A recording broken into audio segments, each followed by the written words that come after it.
respond to one of them. Because there are agri products. We have information that they find it difficult to catch it your own.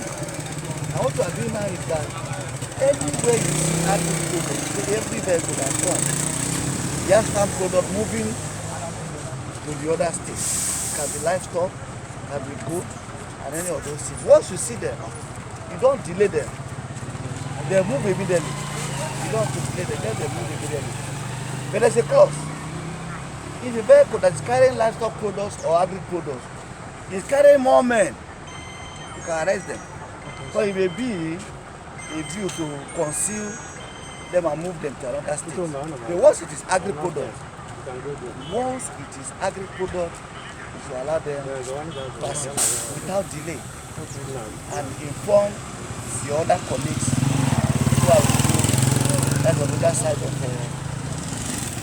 which is Imo. So that's what is expected of. So that's why you are here. So people, you have had it. You don't have any complaint. So you are going to assign maybe one of the policemen amongst you whose duty is just to check whether they are agri products. And as they are coming in, you just say, oh yeah, nobody will do any other check.